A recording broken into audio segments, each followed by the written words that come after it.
See the first question.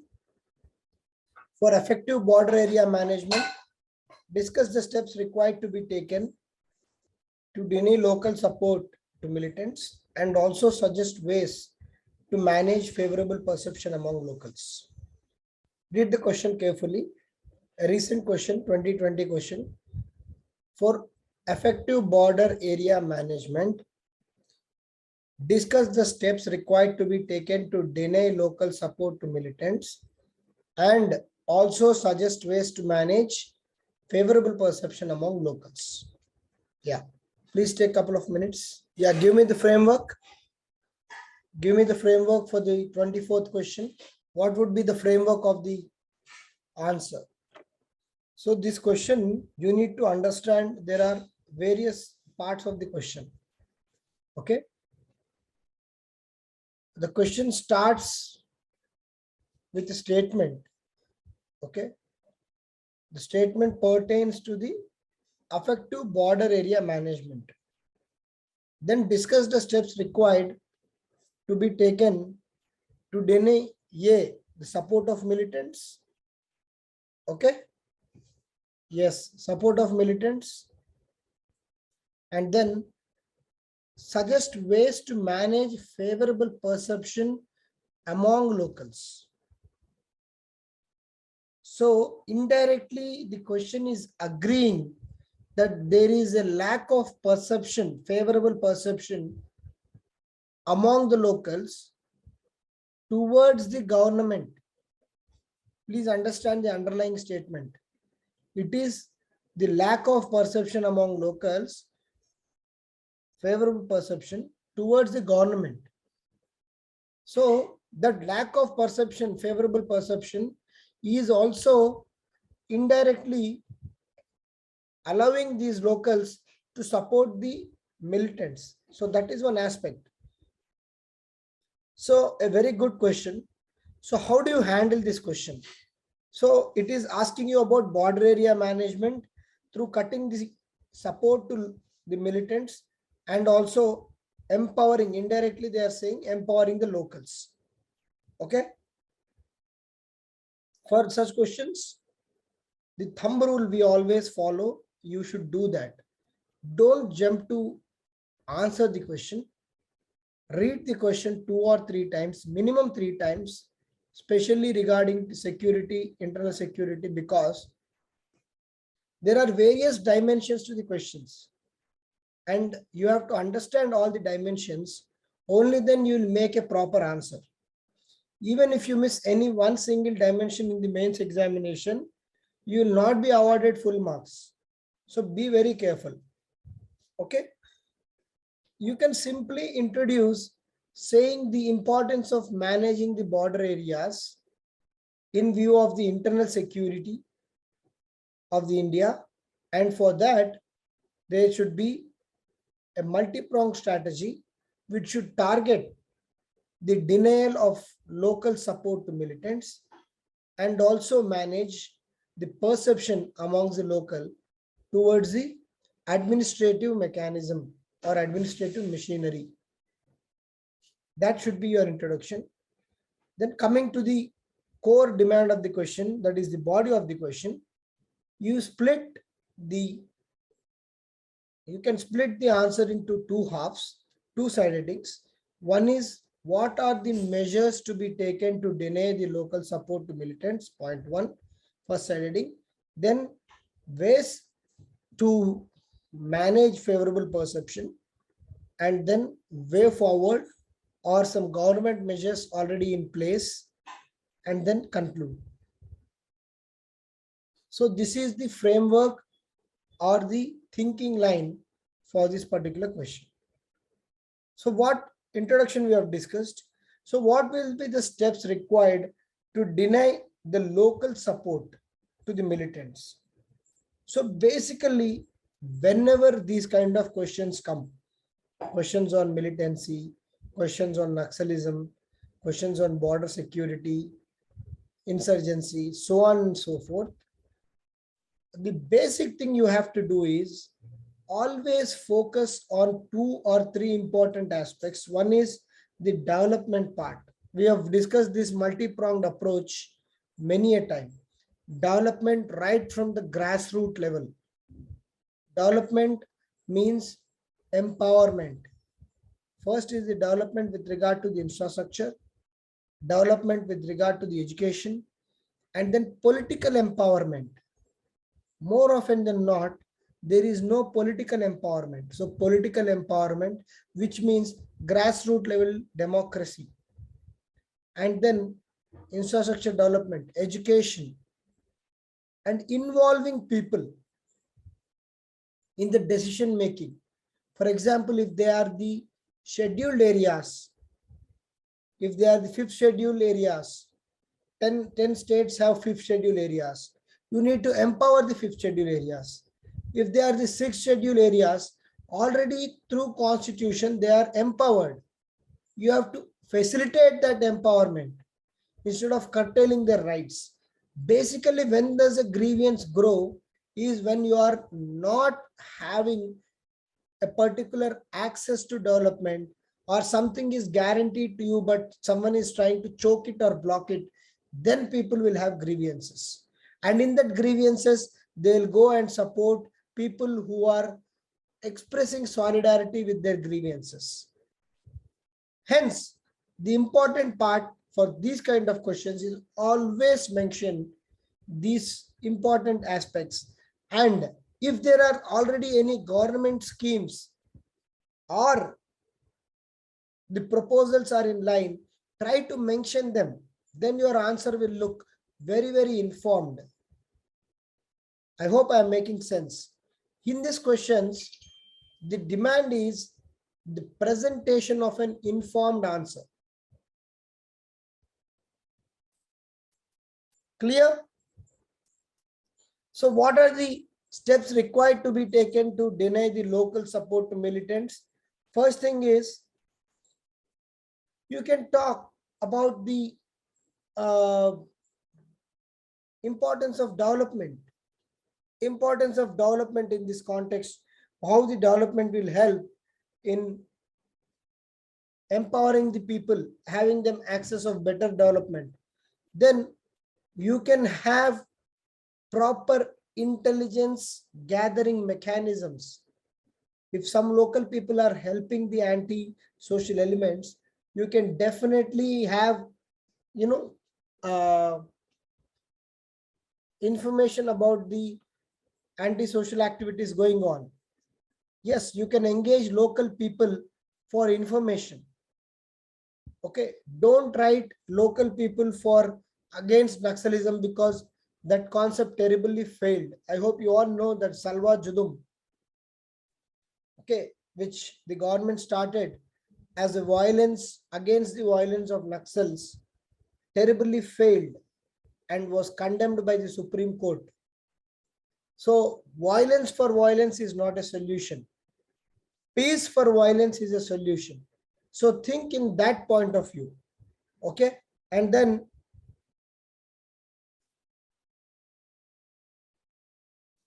choking the funds to the militants. Okay. And the locals who are helping militants should be brought and counseled. Instead of saying that you punish them or you just kill them and all, you can say they should be counseled. Because here we are talking about Indian citizens only. These are not outsiders. Okay.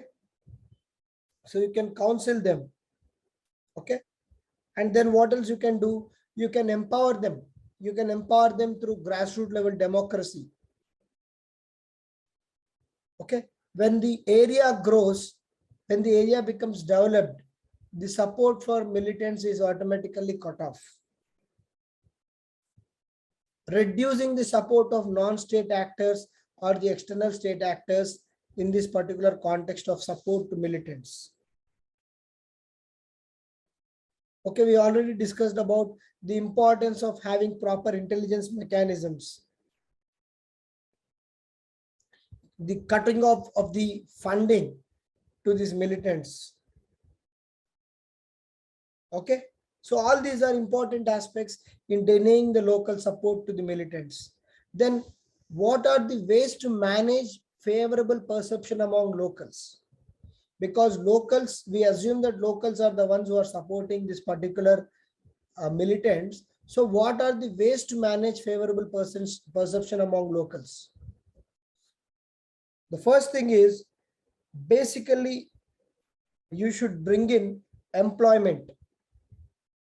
When the youth are idle, they tend to become restive. That is, they'll become uneasy. So first bring in the employment aspect. And then education, access to higher education. Many people are school dropouts, so have proper education. Use the help of the civil society groups. Take proper NGOs and sensitize the youth. Sensitization of youth, counseling of youth.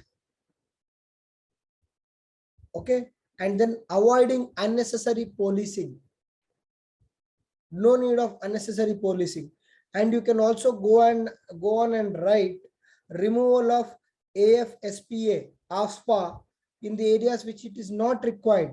It is also a cause of grievance. Already when the area is peaceful for say 10 or 15, 20 years, why they should be AFSPA? Remove the Armed Forces Special Powers Act from that area, and maybe it will lead to a change in perception towards the government. So removal of AFSPA areas where there is no requirement. Okay, so by all these measures, you can build up a very positive perception.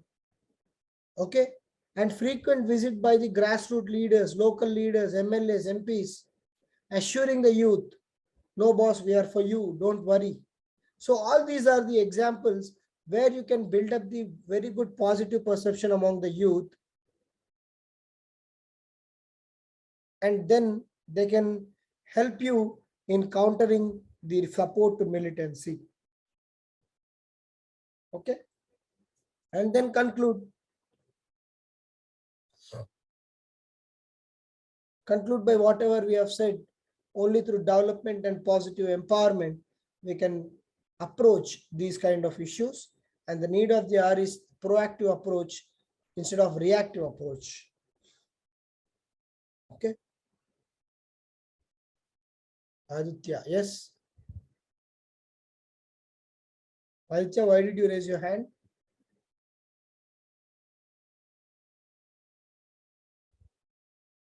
Anything you want to discuss?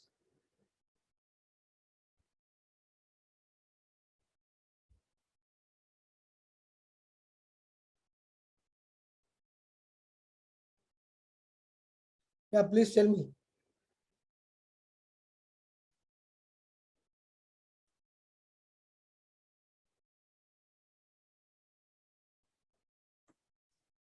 Whose are the answer scripts we have done last time?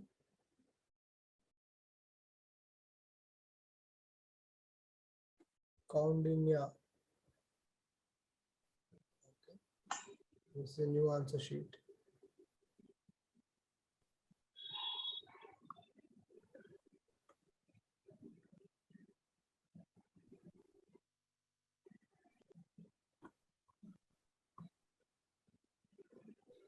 We have done Kaundinya, we'll do Sriram, we'll do Sumant. Remaining we'll do next class. Sumant and we'll do Srikar.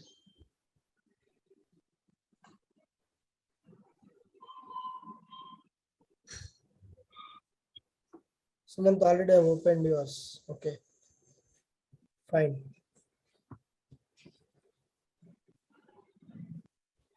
Aditya, what is your doubt? You have raised your hand. First part, second part, overlapping. What is that overlapping? I did not get you.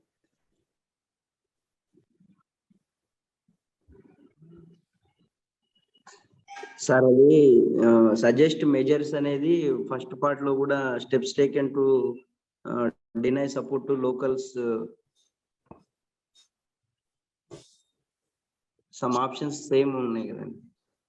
కొన్ని obviously repeat అవుతాయి కదా. అంటే పైన రాసింది మళ్ళీ కింద ఎలా రాస్తాం? లేదు, పైన రాసింది కింద రాయమని అనట్లేదు.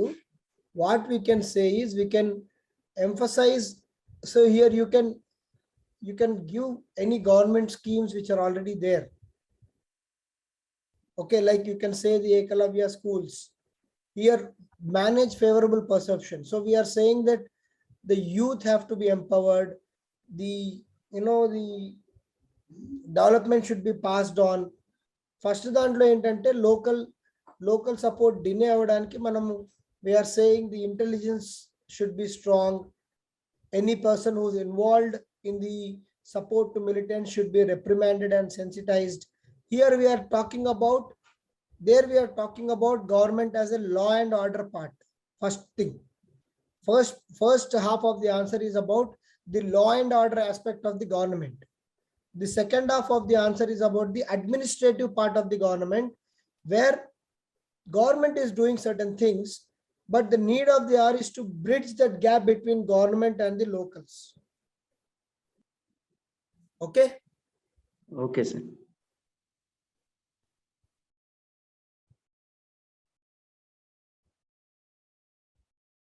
Kaundinya, you are there in the class, I hope. Yes, sir. Yes, sir, I'm there.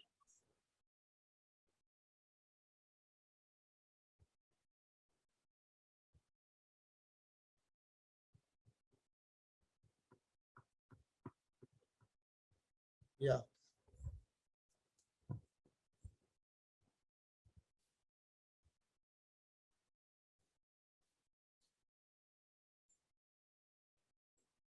Okay, good introduction. Yeah, you have mentioned the government scheme. Yes, vibrant village scheme. Good. Yes, greater devolution of political power. That's what we are discussing. Promote greater financial and economic aid. Improve identification of grievance redressal system. Good. Other steps pertaining to intelligence. Yeah, we need to have strong intelligence. Yeah, this is a good point.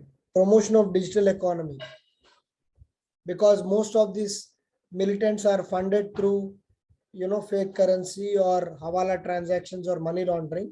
So if you are trying to promote digital economy, you are cutting down the access to the funds.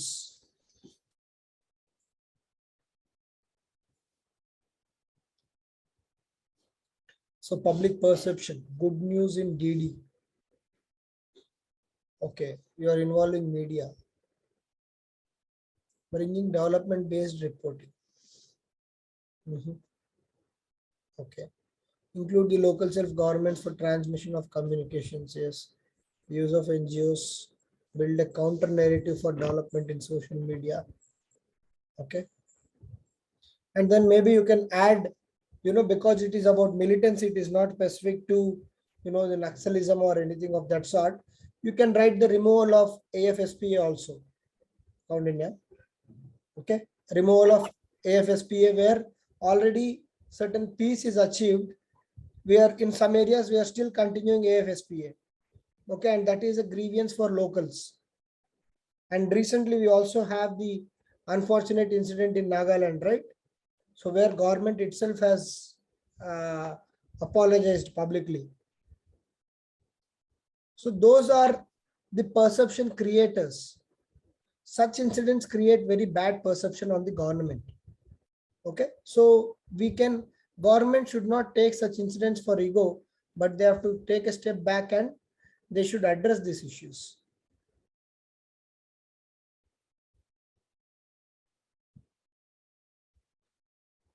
The conclusion can be, slightly, you can elaborate on the conclusion part. Is this your conclusion? Yes. So you can talk about the multi-pronged approach, because you have brought certain dimensions in your answer. Probably if the examiner wants to just look at your conclusion should have some gist of what was written and some way forward also. Okay. So you're writing that there has to be a certain legitimacy, and the denial of funding should be there. Along with that, you can write there can be a multi-pronged approach wherein development and the implementation of law and order should go and hand in hand. Okay, and all the stakeholders who are part of this particular issue should be involved. So collective decision should be made whenever there is some change, or whenever there is an implementation in these particular areas. Clear? Yes, sir. Fine. This was a slightly tougher question, and hence I spent a lot of time on this. So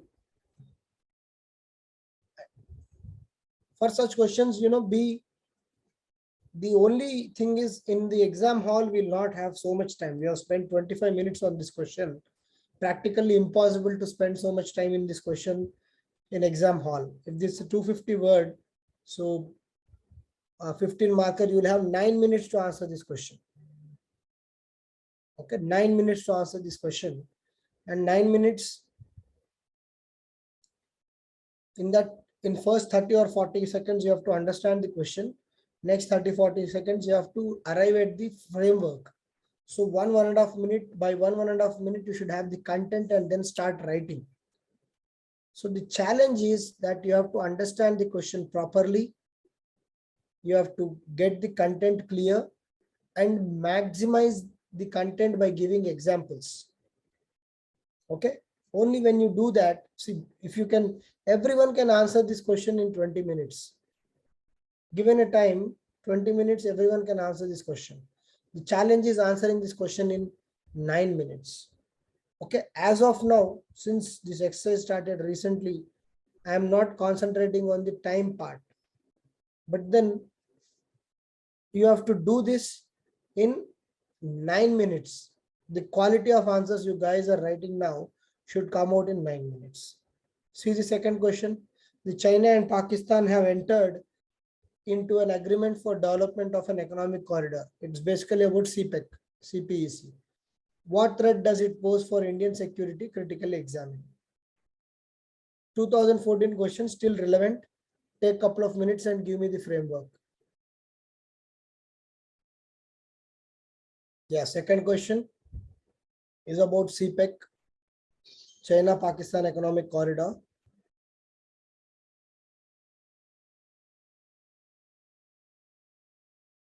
I think it's today we have a lot of information on CPEC. So it's a much easier question. But then you see this topic, even after 8 years, it is quite relevant. So I was telling you the same thing. Some questions like, digital economy, the digital transactions, direct benefit scheme, all this will become, outdated in a very faster pace when compared to issues which are long-term based. Okay, like the CPEC, the BRICS, now the Shanghai Cooperation Organization. All these are institutions or the initiatives of governments which do not happen over time or overnight. Okay, for example, India's development projects in various neighbor countries, they are still going on. So unless they are closed, these issues keep remaining. Okay. So what would be the framework for this question? So you can just give the introduction about CPEC, and then how does it pose a threat to India's security? Okay, how does it create threat to India's security? And finally, what critically examine is the tagline. If there are any indirect benefits, about this particular corridor, you can just mention one or two of them and then conclude. Okay. In critically examines, as generally the expectation is that you give the both pros and cons of the question dimension. Okay, here basically from India's point of view, there are more cons. Okay, you may be wondering what will be the pro. So if you think what would be the pro, this area, this Gilgit-Baltistan area is completely, underdeveloped area. So maybe it will have some fruits of development, and maybe the impact of terrorism or cross-border terrorism will reduce on India. That might be an offshoot or a distinct possibility of pro. But more negatives are there for this particular question. So what will you start writing? You can say that this particular CPEC is the investment of China in Pakistan. Okay, basically it is linking the CPEC is the ultimate aim of CPEC is the Gwadar port. Okay, the ultimate aim of the CPEC is the Gwadar port, and from Kashgar to Gwadar in Pakistan, it will link the Kashgar to Gwadar, and in China it will link Xinjiang to Gwadar port. So basically China is trying to bypass the long route, trade route of Central Asia.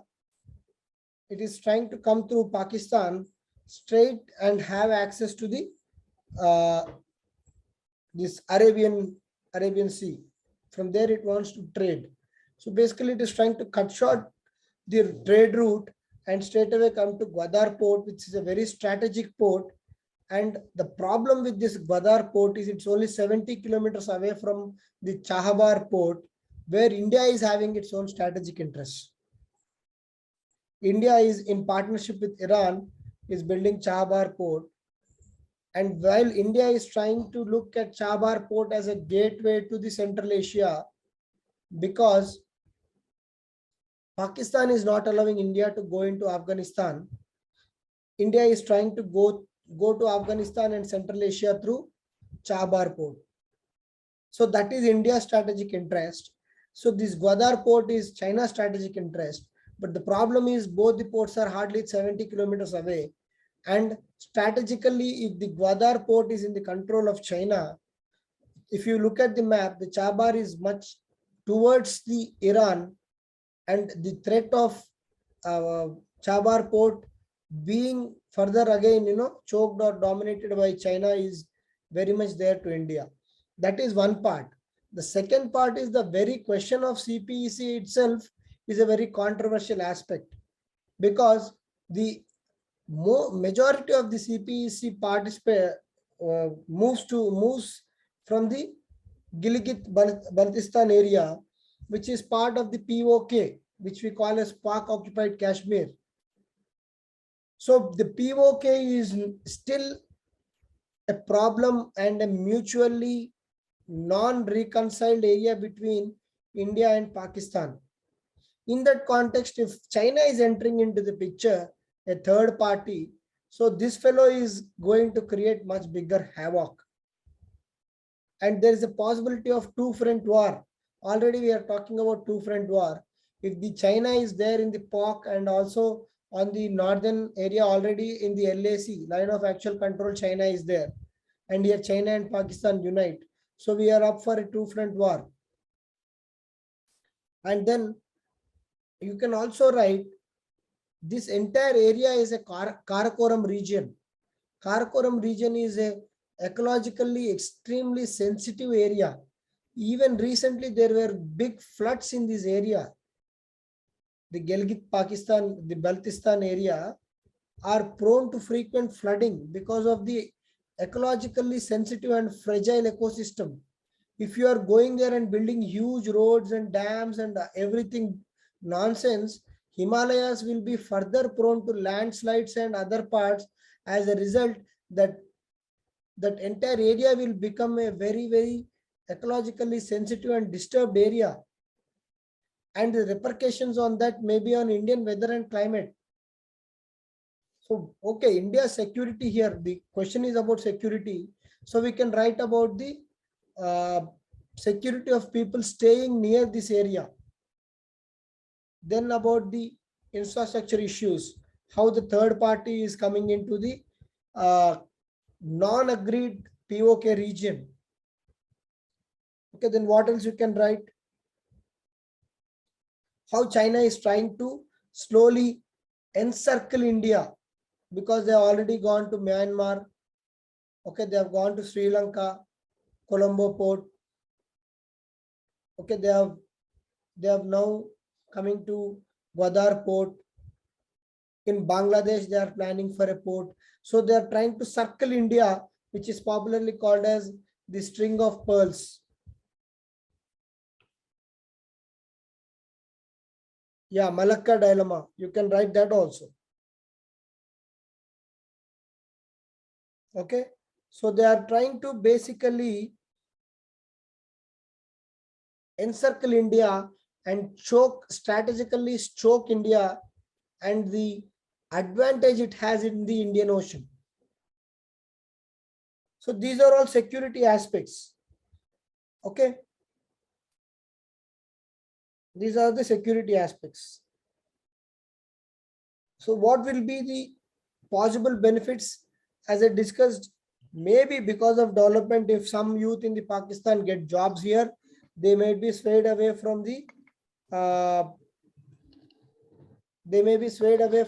terrorism. That can be one possible, offshoot. Okay. So that is one thing. So in this particular thing, you can conclude by saying, obviously India has not agreed CPEC. It has not been part of CPEC or any meetings pertaining to CPEC. In fact, it has boycotted meetings of AIIB also sometimes because the agenda was about CPEC. So India has been trying to make all proper noise with regard to this project. But unfortunately, China and Pakistan have been continuing to go on investing in this. Of late, we have seen reports that even within Pakistan, some people are not happy with so much of infrastructure development in this area.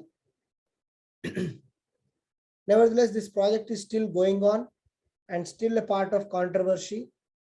So in this, you can write conclusion that since this is a matter of debate or subject between India and Pakistan with regard to the sovereignty of the land, which is the POK, China coming into the picture and unnecessarily trying to meddle the geopolitical dynamics is not correct.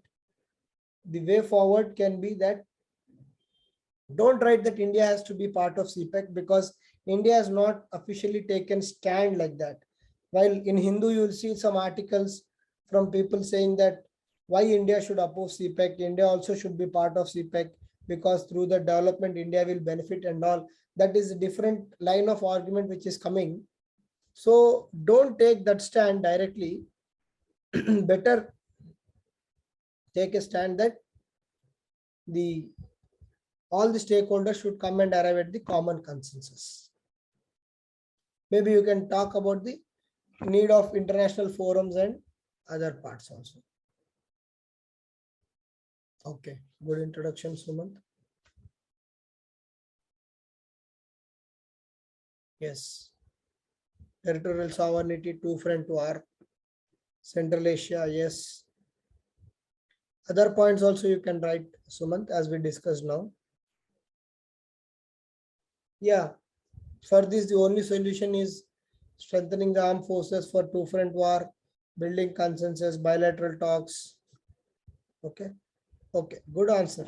Maybe you can write, because it's a critically examined, you can just write the development may allow some of the youth to go away from terrorism in Pakistan. Okay, Sumant? Yes, sir. Got it, sir.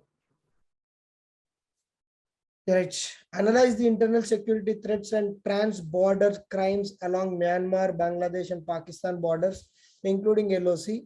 First part, discuss the role played by various security forces in this regard. Clear?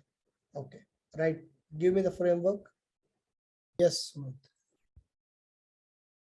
Yes, Vasavi. Good. So analyze the internal security threats and trans-border crimes along Myanmar, Bangladesh and Pakistan borders, including LOC. So basically, you have to take each and every country like Myanmar, Bangladesh, Pakistan, make a side heading and internal security threats and trans-border crimes.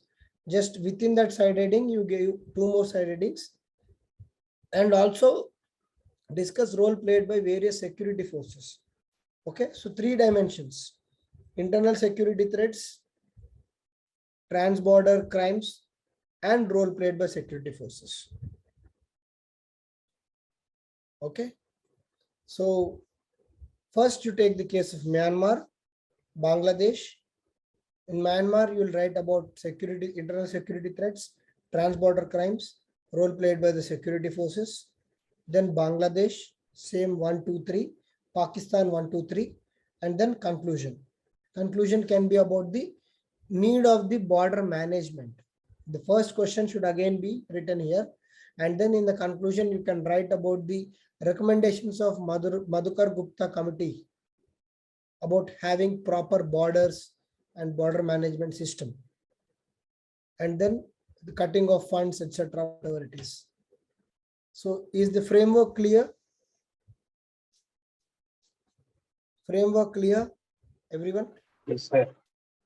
So then for the first thing, you can write about Myanmar. What are the issues of Myanmar? What are the internal security threats pertaining to the Myanmar? Basically the cultural issues. The Nagas feel that they are a culturally distinct race or distinct clan. Hence the internal security is the cultural differences. Then what will be the next thing? About Myanmar, internal security related to Myanmar. Yes, drug trafficking and Rohingyas. Rohingyas is not an internal security issue, it's a trans-border issue. Okay. Drug trafficking is also a trans-border issue. Safe haven for insurgents. Yeah. Security issue is you can write about the free movement regime and where it has become a safe haven for insurgents. Okay. Insurgents have become almost indistinguishable in Myanmar. So safe haven. Then the trans-border crimes, yes, your people know it.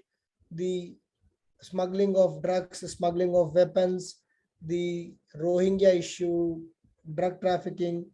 And basically, if you see the Myanmar is the gateway to Northeast. Okay. So it is closer to that golden triangle, golden triangle of drugs. Golden crescent is here. The triangle is at the southeast, that Cambodia, Laos, and Vietnam region. So basically, it is influenced by that region. That is a trans-border. So what are the role played by various security forces? The famous Operation Sunrise, you can write. Operation Sunrise, which was taken up with the coordination of Indian forces and Myanmar forces. Before that, you write which security forces are guarding these areas. In Pakistan and Bangladesh, it is the border security force in coordination with Indian Army. In Myanmar, I think it is Assam Rifles. In Myanmar, it is Assam Rifles, right? Or it is... Yes, sir. Assam Rifles. ITBP is for Nepal. Assam Rifles. Yeah, Assam Rifles. So Assam Rifles along with Army. So you write that these particular border security forces in coordination with Indian Army are important, and they've already done these operations. Okay. And then with regard to Myanmar, the porous borders are an issue. You have to stop the porous borders. Okay, this is about Myanmar. Coming to the Bangladesh. With Bangladesh, you can write that India shares the largest land border with Bangladesh, close to 4,000 kilometers. And what are the issues with Bangladesh? Radicalization. People with radical thoughts are penetrating into India through Bangladesh. Illegal migration. These are trans-border. Okay, illegal migration. Even Rohingyas are coming to India through Bangladesh. Okay, that is one issue. What are the other part? Same, drug trafficking, trafficking of cattle, weapons. Yes. The changes in the demography happening in the border states of Bangladesh because of the illegal migration. So all these are issues with Bangladesh. So BSF, Border Security Force, guards Bangladesh. The same is the case with Bangladesh, open borders. Okay. Yeah, human trafficking also is common between India and Bangladesh. Bangladesh and India borders are open. That is a major issue. 4,000 kilometers of border, more often than not, it is open. Okay, so then that is one issue. So we need to write that the borders between India and Bangladesh should be properly guarded. And then the last part is the Pakistan part. Pakistan, we all know. The part with the Pakistan is that the main aspect is the cross-border terrorism. Internal security is the radicalization of youth in the Jammu and Kashmir Valley, the Srinagar Valley, the militancy, the killing of army and the BSF. Okay, so these are internal issues. What are the cross-border terrorism? Okay, state-sponsored terrorism. All these are trans-border issues. So, and then finally, what is the solution? What is the conclusion for all these aspects? You need to say that the border management should be very clearly followed, and Madhukar Gupta committee report with regard to the border and the sealing of borders with regard to the laser fencing, use of infrared binoculars, all these are important, and hence there should be a holistic approach in guarding the borders to attack the to address the issue so that the threats because of state, non-state actors and external state actors are reduced to great extent. Okay. Srikari. Srikari, did you write the third question? No, sir. I have Fourth written question. only one question. You have written only first question? Yes. Okay, I'll do yours again later. Who has written the third question? Sriram, you have written? Yes, sir, I wrote. 1 second.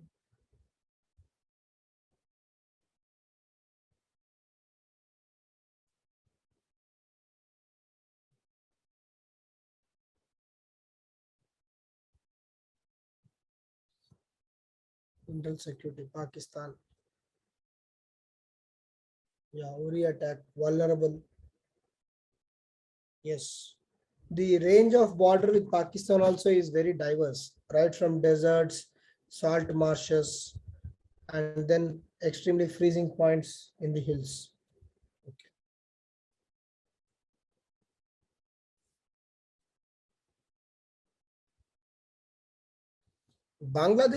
In Bangladesh, you can write about the enclaves. Yes. Enclaves are very confusing. India and Bangladesh borders are very confusing. Yes, Myanmar, Transborder Ethnic Group, Golden Triangle, good. Security forces. Okay, you have brought the dimension of security forces later. Okay. Good. Good answer, Sriram. Okay. You have covered all the dimensions. The only suggestion, not just because I have to suggest, because in this type of questions, better to draw a map. That will just add much more value to the answer you have written. Okay, sir. See the last question. Cross-border movement of insurgent is okay. I think this question is more about Myanmar challenge. Exclusive Myanmar challenge. Okay, though it is asking you, it is only one aspect of Northeast. Examine the various challenges currently emanating between India-Myanmar border. Also discuss the steps to counter. So slightly related. You can see in 1920, the questions are almost same. The question is again on Myanmar.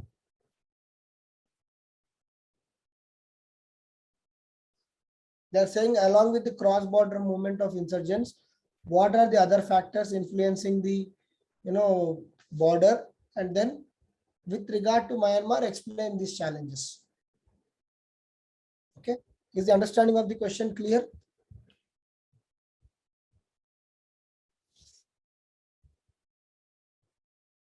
Whose answer I have not done and written the fourth question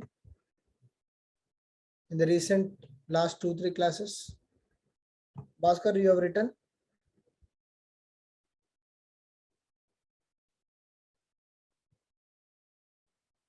Yes, sir. I'll do yours. Fine. Tell me the framework for the last question. I think it's fairly simple. When compared to 26th question, this is much smaller. They're asking you various reasons for the challenges faced, and then they're asking you to explain in the context of Myanmar. Yes? Is the demand of the question clear?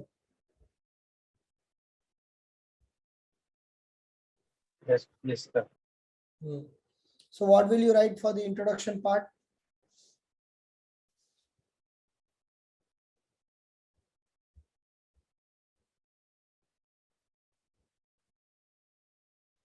Just introduce about the cross-border movement and how it is going to influence the peace and internal security of the nation. Because of the porous borders, and then because of the instability in the cross-border movement, it is influencing the internal security, and as a result, it is continuously causing disturbance in the peace of the nation, and challenges emanating from the current India-Myanmar border. So now keep aside reading about challenges of India-Myanmar border. We all know the challenges of India-Myanmar border. One is the porous border, free movement regime, okay, and then smuggling of weapons, smuggling of cattle, drug trafficking, human trafficking. Yes, infiltration of insurgents, highly ethnically motivated groups. You can give example of Nagas.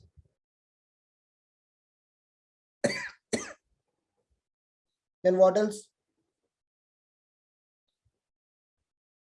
If you are mentioning about the drug trafficking, you can mention about the Golden Triangle in the Southeast area. And then you can give some suggestions, discuss steps to counter these challenges. So what should be the steps?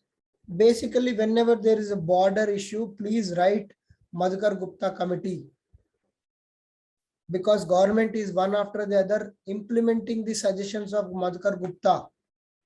Night vision binoculars, laser fencing, all these are being implemented. Even Rajnath Singh has told once or twice about this. So write Madhukar Gupta committee report,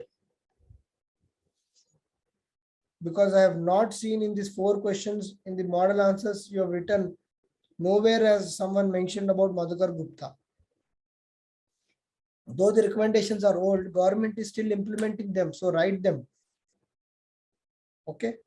Counterinsurgency operations, you can write like Operation Sunrise. because in Myanmar it already there. Okay, Navya, fine. If someone has written, it's okay, good.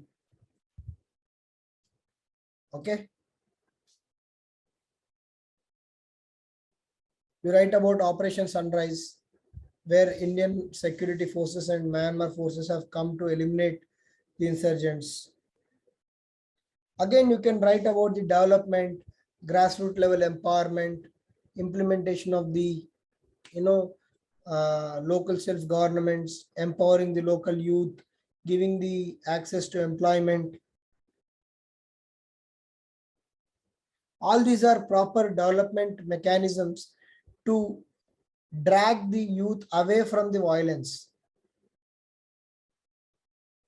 Okay. And then you can write that how it is important to eliminate this insurgency thing in the Northeast, especially in the Myanmar region, because now we are seeing the Northeast as a not only look east but as act east policy. You can write about the importance of act east policy lies in the peace and the prosperity of the Northeast region, and we should no more look it as an isolated part of India but as an integral part of India and a gateway to the Southeast and India's fortunes. And you can definitely write in the conclusion the recent interest shown by Government of India towards the development of Northeast by providing lot of funds and promoting lot of infrastructure is a very good thing, and the same thing should be followed. The same thing can be followed as a way forward. That's all. Maybe you can mention the use of technology and all. So that can be the answer.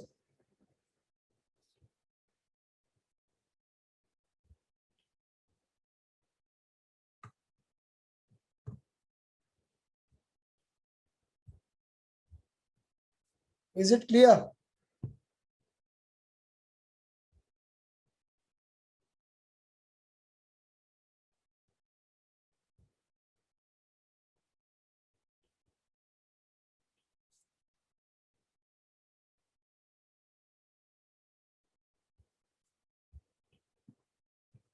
China's influence.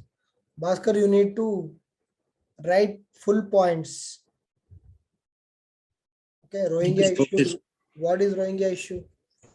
I don't know what is Rohingya issue.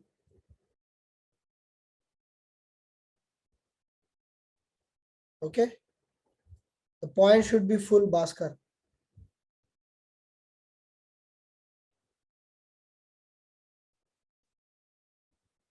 Yes, sir.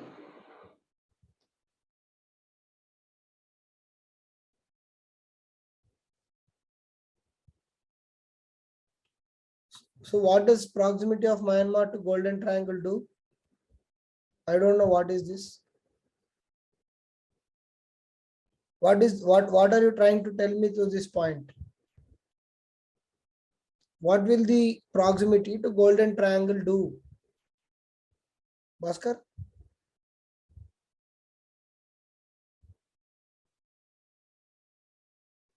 What do you mean by proximity to Myanmar? Sorry, proximity of Myanmar to Golden Triangle. Okay, so I should assume that threat of drugs usage or drug trafficking. So you are not running short of time, right?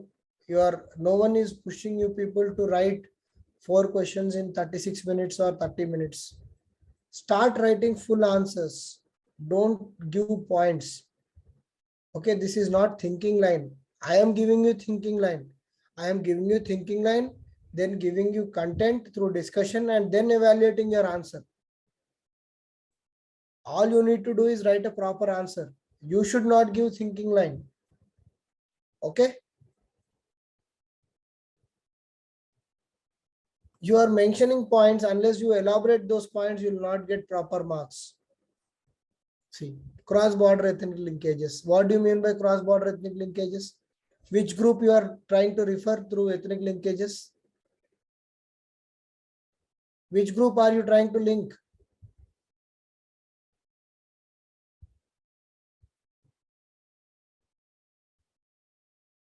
Hmm. So you are trying to mean Nagas, mainly Nagas, but you just wrote cross-border ethnic linkages. What is that? So entire India is related to Myanmar. So Dravidians are also related to Myanmar. You are an anthropology student. You should write much better answer here when you are talking about ethnic linkages. Okay. So for people who are already writing good answers, anyone, because you people are writing regular answers. Okay. At least these 10 to 12 names, all the 10 to 12 names. I am not pointing out anyone here. Be it Sriram, Sumant, Bhaskar, Jitender, Prashanti, Venkateshwari, Soumya, Srikari, Navya, Vasavi.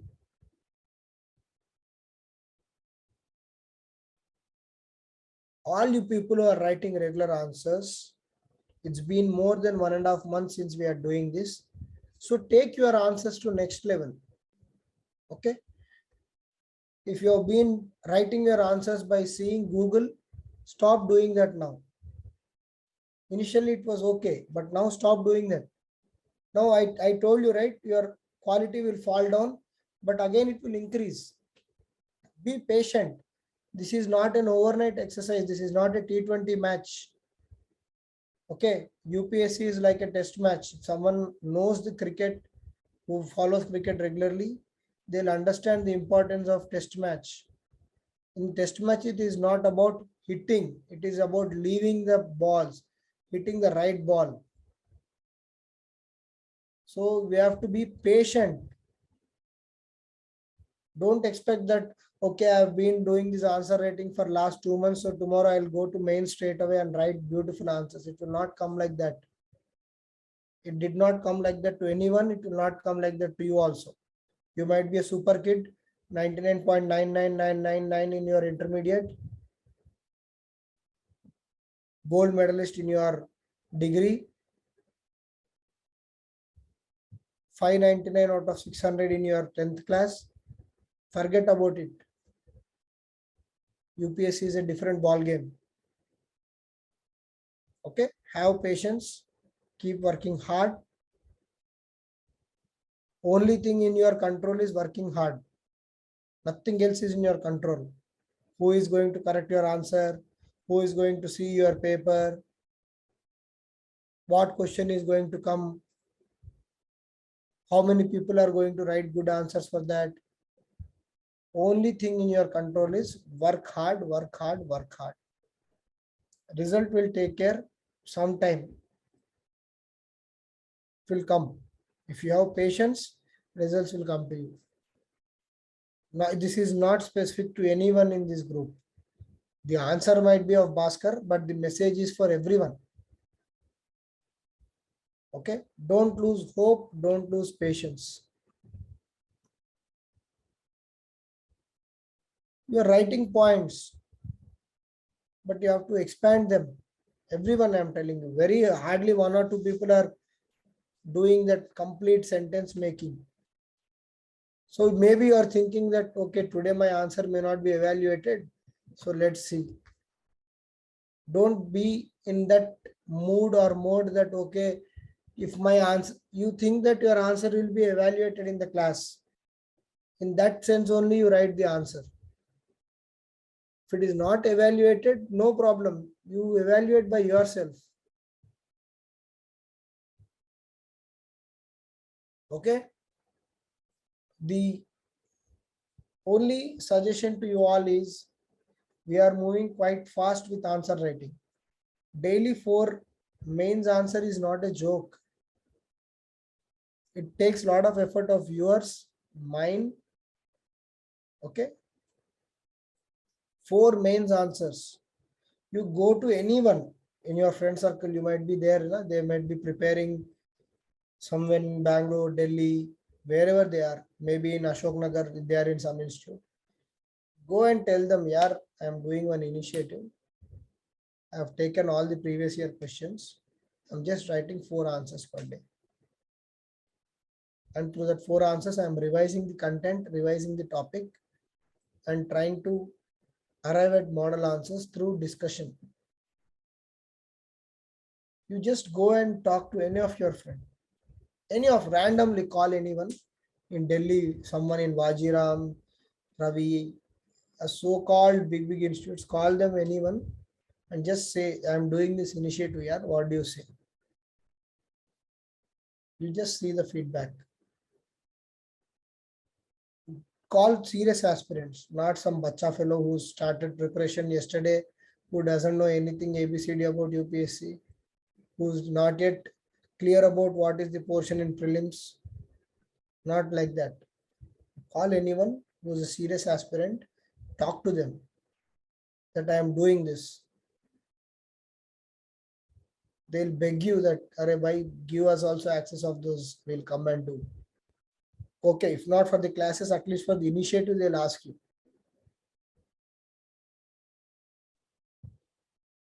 You forget about the classes, what you're getting through classes or my teaching or my explanation is a different part. Even for you, it is very enriching to do 4 mains questions. My God, I mean, last 1 month, we have already done close to 80-90 questions. And then you see the trend of mains. There is a continuity in many questions. So tomorrow, if there is a question on Myanmar, I'm challenging you guys. You do this once or twice. In examination hall, you'll not even think. Your brain will be so fast that without, there will be that memory, right?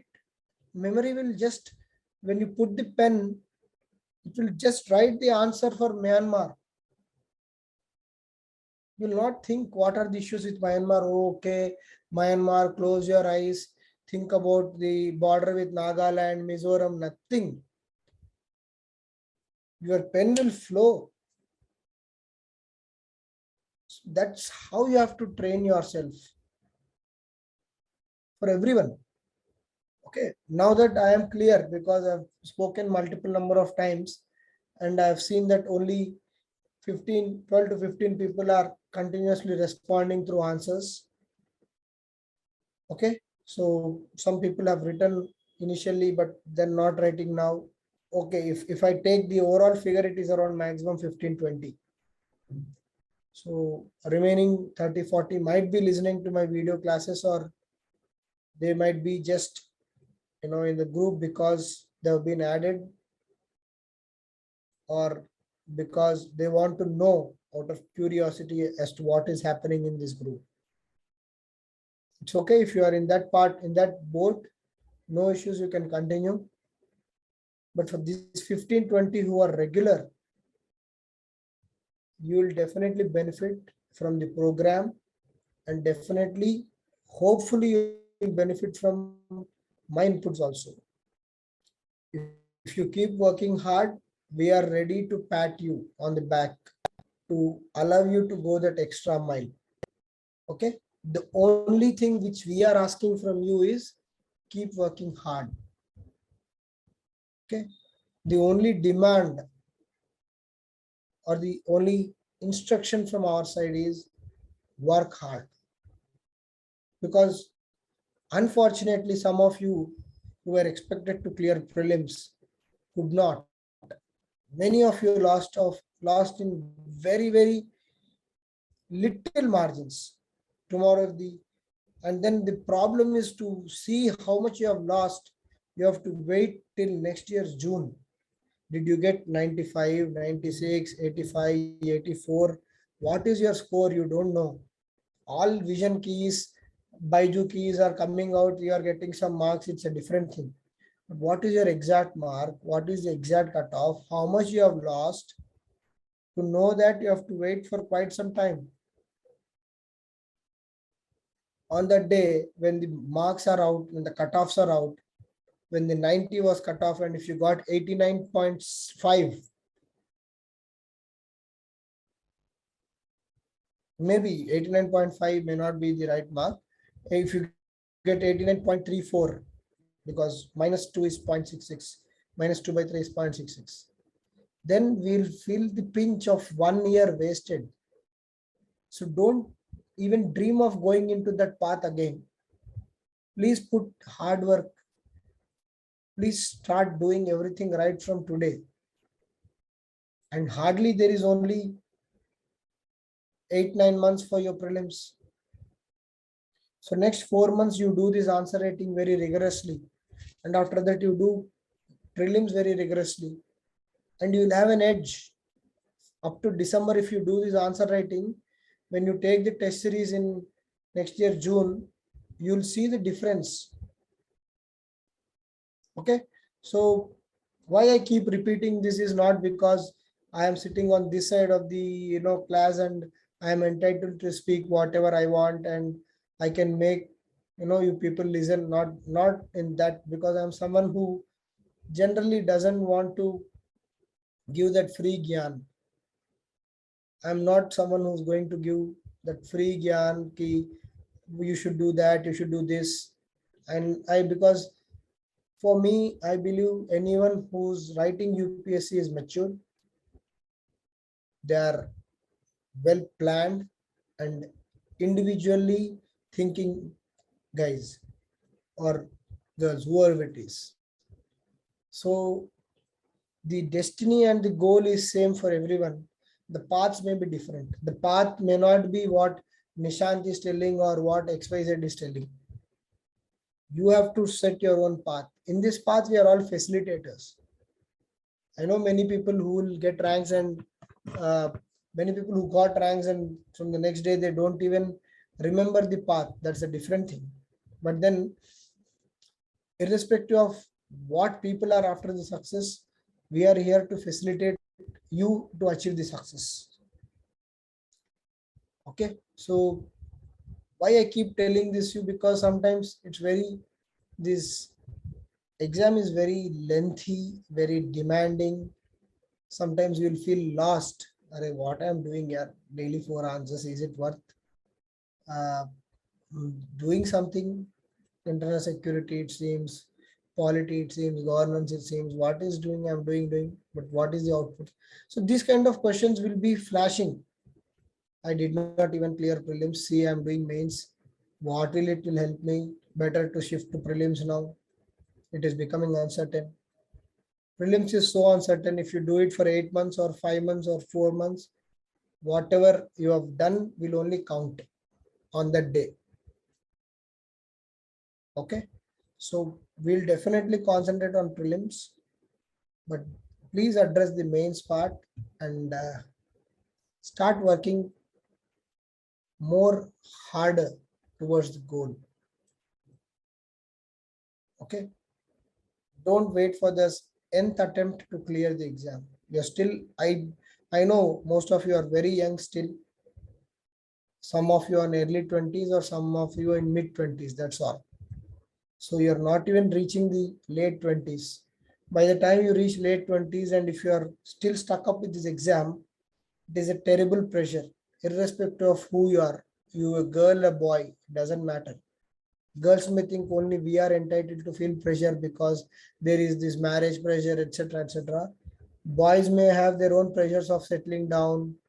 What is this? Yeah, 2 attempts, 3 attempts. What are you doing? Go and get a job. So everyone will have their own pressures. So don't go to that extent where you have to compromise your goal for other things. So now you have time, you have energy, you have resources, everything at your disposal and hand. Go for it. Full throttle. Okay. If you see the F1 race in the final lap, everyone will be going full throttle. So every day should be your final lap. At least 6 to 8 hours of genuine hard work. 6 to 8. Again, I'm not someone who's like, the ranker ones will say, I read only 2 hours, nothing. I read Hindu paper and got rank. You have to do proper hard work, 6 to 8 hours, then only you'll get rank. If Hindu paper was giving ranks, everyone will subscribe to Hindu. Okay, so be practical, keep working hard, and keep doing what is in your hand.